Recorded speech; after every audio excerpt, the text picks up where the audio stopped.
राज्यसभा चुनाव ने राजस्थान में चुनावी हलचल बढ़ा दी है। क्रॉस वोटिंग की आशंका के चलते कांग्रेस ने अपने विधायकों को उदयपुर भेज दिया है। उदयपुर के ताज अरावली होटल में सभी विधायकों की बाड़ेबंदी की गई है। आपको बता दें कि इससे पहले इसी होटल में कांग्रेस ने चिंतन शिविर का आयोजन भी किया था। दरअसल गुरुवार को एक्शन टेकन कैंप के बाद कांग्रेस के सभी विधायक सीएम गहलोत के घर पहुंचे थे, जहां उनके लिए डिनर पार्टी का आयोजन किया गया था। पार्टी खत्म होने के बाद सभी विधायकों को बस के द्वारा उदयपुर ले जाया गया। यहां उदयपुर के ताज अरावली होटल पहुंचे विधायकों का तिलक लगाकर और गमछा भेंट कर स्वागत किया गया। अब ये विधायक 9 मई तक इसी होटल में रहेंगे और 10 मई को वोटिंग वाले दिन ही जयपुर लौटेंगे। वहीं जो विधायक अब तक यहां नहीं पहुंचे हैं, उन्हें भी जल्द यहां पहुंचाया जा रहा है।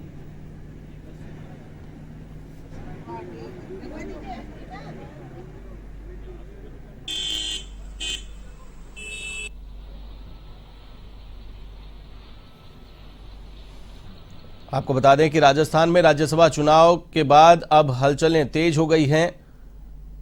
निर्दलीय सुभाष चंद्रा की एंट्री के बाद कांग्रेस ने अपने विधायकों की बाड़ेबंदी शुरू कर दी है। कल सभी कांग्रेसी विधायकों को उदयपुर भेजा गया है। उदयपुर की ताज अरावली होटल में इन विधायकों को रखा जाएगा। इस खबर पर अधिक अपडेट के लिए मेरे साथ फोनलाइन पर मौजूद हमारे संवाददाता दिनेश कसाना। दिनेश, एक बार फिर से विधायकों की बाड़ेबंदी देखने को मिल रही है राज्यसभा चुनाव में, भीतरघात के डर से या यूं कहें कि एक मोर्चेबंदी के तौर पर इस बाड़ेबंदी को किया गया है, जिसमें कांग्रेसी विधायक और उनके समर्थित विधायकों को रखा गया है। क्या कुछ अपडेट, क्या कुछ व्यवस्थाएं की गई हैं, किन किन को जिम्मेदारियां दी गई हैं?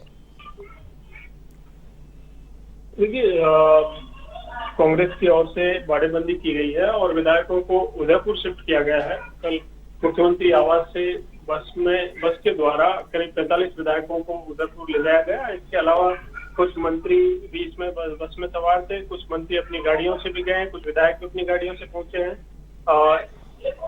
वहां पर इन विधायकों को 10 जून तक रखा जाएगा और जिस तरह से चूंकि 4 सीटों पर राज्यसभा के चुनाव हो रहे हैं और 5 कैंडिडेट चुनावी मैदान में बीजेपी की ओर से निर्दलीय पर दाव लगाया गया है, तो उसके बाद क्रॉस वोटिंग की जिस तरह की आशंका है तो बीजेपी लगातार जिस तरह के दावे कर रही है, उसी से बचने के लिए, विधायकों को खरीद फरोख्त से बचाने के लिए और अपनी चुनावी रणनीति के तहत इन विधायकों को कांग्रेस की ओर से वहां शिफ्ट किया गया है।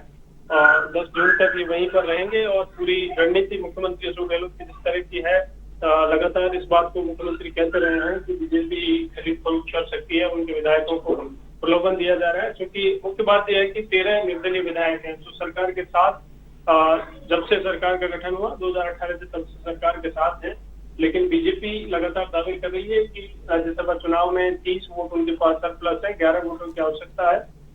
तो ऐसे में निर्दलीय विधायक हैं वो उनके संपर्क में है। इस तरह के दावे बीजेपी की ओर से किए जा रहे हैं। तो मुख्यमंत्री अशोक गहलोत को इस बात की आशंका है कि अलग अलग राज्यों में इस तरह के पहले हुए हैं कि बीजेपी की ओर से उनकी खरीद फरोख्त की गई है, तो उनसे बचाने के लिए विधायकों को उदयपुर में 10 जून तक वहां पर रखा जाएगा। इसके साथ ही क्योंकि वोटकास्ट किस तरह से करें, राज्यसभा में क्या प्रक्रिया होती है, इसको लेकर के ट्रेनिंग वहां पर विधायकों को दी जाएगी। इसके साथ ही देखिए, कुछ विधायकों में नाराजगी की भी खबरें आ रही है। कल भी जो बीएसपी से कांग्रेस में विलय हुआ और वो 4 विधायक और एक कांग्रेस के विधायक जो पिछले दिनों एएन से मारपीट के मामले में जेल गए थे, गिरिराज सिंह मलिंगा, और बीएसपी से कांग्रेस में आए 4 विधायक जो एक मंत्री भी हैं, राजेंद्र सिंह हुड्डा, लाखन मीणा, संदीप यादव और वाजिब अली, ये 5 विधायक कल अलवर में थे और सरकार की बाड़ेबंदी, कांग्रेस की बाड़ेबंदी से पूरी तरह से बाहर है। सरिस्का के जंगलों में घूमते हुए उनकी फोटो सामने आई कि उन्होंने वहां पर सफारी कर रहे थे, टूरिज्म सफारी कर रहे थे। इस तरह से उन्होंने जो बयान दिए, हालांकि हमारी बात भी उनसे हुई तो उनका कहना था कि वो बाड़ेबंदी में नहीं जाएंगे और जैसी जानकारी मिल रही है कि वो सरकार से किसी कामकाज को लेकर नाराज है। पिछले दिनों गिरिराज सिंह मलिंगा की गिरफ्तारी हुई थी, उसके बाद जेल गए थे क्योंकि उन्होंने एएन के साथ मारपीट की थी। तो इस तरह से और भी कई निर्दलीय विधायक हैं, उनसे भी बीजेपी के संपर्क की खबरें बताई जा रही हैं। तो इसी रणनीति के तहत मुख्यमंत्री अशोक गहलोत ने तमाम विधायकों को एकजुट रखने के लिए उदयपुर भेजा है। जी बिल्कुल दिनेश, यहां पर जानकारी आ रही थी कि कुछ विधायकों के फोन स्विच ऑफ है, उनसे संपर्क नहीं हो पा रहा है। निर्दलीय विधायकों से संपर्क साधने में कांग्रेस जुटी है। तो ऐसे में क्या जानकारी है, क्या जितने संख्या में बाड़ेबंदी होनी थी, जितने विधायक पहुंचने थे, उतनी संख्या में विधायक पहुंच चुके हैं, या फिर अभी भी कांग्रेस उन विधायकों से संपर्क साधने में जुटी हुई है? देखिए, अपनी पार्टी के भी और निर्दलीय भी और जो अन्य दल है, बीटीपी की बात हो या फिर सीपीएम की बात हो, अभी तक पूरी संख्या में विधायक उदयपुर नहीं पहुंचे हैं।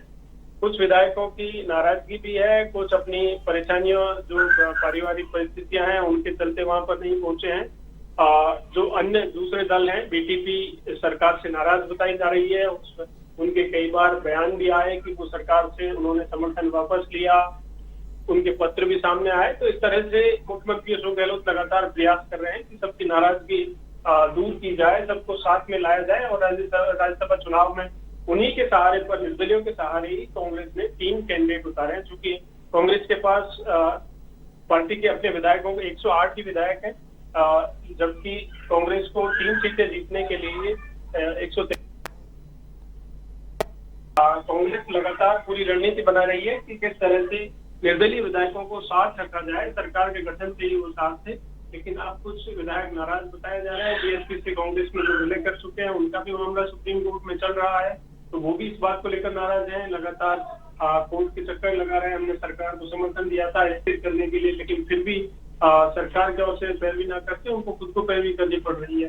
तो ऐसे में कुछ विधायकों की नाराजगी है, वो बाड़ेबंदी में नहीं पहुंचे हैं। जितनी संख्या वहां पर होनी चाहिए वो संख्या नहीं है। मुख्यमंत्री खुद जयपुर में है, कुछ मंत्री हैं वो भी जयपुर में है, और लगातार मुख्यमंत्री अशोक गहलोत विधायकों की नाराजगी दूर करने का प्रयास भी कर रहे हैं कि उनके क्षेत्र के जो काम है उनको लेकर किसी की नाराजगी है उसको दूर किया जाए। देखिए, कल मुख्यमंत्री आवास पर लंच का कार्यक्रम था। कार्यशाला के बाद तमाम विधायक वहां पर पहुंचे थे। निर्दलीय विधायक ओम प्रकाश शुक्ला वो भी वहां पर बात की जा रही थी। हालांकि उन्होंने अधिकृत तौर पर मना किया है कि कोई नोटिस उनको नहीं मिला है। मुख्यमंत्री आवास से वो सीधे हॉस्पिटल पहुंचे, उनकी तबीयत गड़बड़ा गई थी, वहां पर जांच हुई। तो इस तरह से ओम प्रकाश शुक्ला भी उधर को नहीं पहुंचे हैं। बहुत सारे विधायक हैं जो अभी तक बाड़ेबंदी से दूर है और वहां पर नहीं पहुंचे हैं, लेकिन कांग्रेस की ओर से लगातार मुख्यमंत्री अशोक गहलोत के प्रयास किए जा रहे हैं कि सभी विधायकों को एक साथ लाया जाए वहां पर, और जो पार्टी की रणनीति है 3 कैंडिडेट उतारने की, उसमें किस तरह से सफल हो सकते हैं उस पर लगातार मंथन हो रहा है और पूरी रणनीति बनाई जा रही है। जी बिल्कुल दिनेश, जिस प्रकार से यहां पर बीजेपी की सेंधमारी की आशंका के चलते बाड़ाबंदी की गई है, तो क्या किस प्रकार की व्यवस्थाएं उदयपुर में की गई है जिससे कि विधायकों से दूसरी पार्टी के नेता संपर्क नहीं कर सकें? क्या उनके फोन वहां पर लिए गए हैं या फिर फोन उनके पास में मौजूद हैं? और होटल में किस प्रकार की व्यवस्था की गई है? क्या एंट्री पर भी बैन लगा दिया गया है जिस होटल में इनको रखा गया है? देखिए, वो वही होटल है जिसमें कांग्रेस का कुछ दिनों पहले 3 दिवसीय नवसंकल्प चिंतन शिविर हुआ था। तो पहाड़ियों के बीच, अरावली की पहाड़ियों के बीच में ये होटल है। नेटवर्क के इश्यू वहां पर वैसे ही रहता है, नेटवर्क प्रॉब्लम रहती है, लेकिन पूरी सुरक्षा बंदोबस्त सरकार की ओर से पूरे किए गए हैं। वहां पर किसी भी तरह से कोई वहां पर अंदर नहीं जा सकता बगैर परमिशन के। जहां तक आपने कहा बीजेपी के संपर्क साधने की बात, तो बीजेपी हालांकि लगातार प्रयास भी कर रही है। कांग्रेस ने जो निर्दलीय विधायक थे सुरेश टांग, कुशवीर सिंह जोजावर, रमीला खड़िया की भी जानकारी मिल रही है कि वो भी वहां पर बाड़ेबंदी में पहुंच गई है।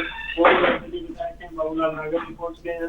तो इस तरह से एक एक विधायकों को वहां पर ले जाया जा रहा है। और देखिए, यही कारण है कि बीजेपी की ओर से पूर्व मुख्यमंत्री हैं वसुंधरा राजे, उन्होंने कल एक वीडियो जारी कर बयान जारी किया और कहा कि सत्ता का दुरुपयोग सरकार की ओर से किया जा रहा है। विधायकों के घर पुलिस लगा दी गई है, विधायकों को डराया जा रहा है, धमकाया जा रहा है। इस तरह के आरोप पूर्व मुख्यमंत्री वसुंधरा राजे की ओर से लगाया गया। लेकिन बीजेपी ने जिस रणनीति के तहत सुभाष चंद्रा को निर्दलीय समर्थन देकर निर्दलीय चुनाव मैदान में उतारा है, तो बीजेपी भी कहीं ना कहीं अपनी रणनीति में पूरी तरह से जुटी हुई है। लेकिन दोनों पार्टियों में किनको सफलता मिलेगी, मुख्यमंत्री अशोक गहलोत भी लगातार दावा कर रहे हैं कि 126 विधायकों का समर्थन उनके पास है और सभी विधायकों को एकजुट करने का प्रयास कर रहे हैं, और इसी रणनीति के तहत वहां पर उनको रखा गया है। और पूरी सुरक्षा बंदोबस्त वहां पर चाक चौबंद है। किसी भी तरह से कोई बाहरी व्यक्ति का प्रवेश पूरी तरह से बंद है उस होटल में। बाहर की जो प्राइवेट रूम्स हैं वो भी ब्लॉक किए गए हैं, वो भी बंद किए गए हैं। पूरे रूम सरकार की ओर से लिए गए, कांग्रेस पार्टी की ओर से, और उन विधायकों को वहां पर ठहराया गया है। शेष जो विधायक अभी तक पहुंचे, प्रयास किया जा रहे हैं उनको भी वहां पर ले जाया जाए। जी बिल्कुल। चलिए, तमाम जानकारी के लिए बहुत बहुत शुक्रिया। तो ये थे हमारे संवाददाता दिनेश कसाना, जिन्होंने बताया कि विधायकों की बाड़ेबंदी उदयपुर में की गई है। विधायकों को अब होटल ताज अरावली में रखा गया है, जहां पर परिंदा भी पर नहीं मार सकता, इस प्रकार की व्यवस्था वहां पे की गई है। साथ ही साथ किसी भी प्रकार की सेंधमारी से विधायकों को बचाया जा सके, इस प्रकार की व्यवस्थाएं वहां पर की गई है।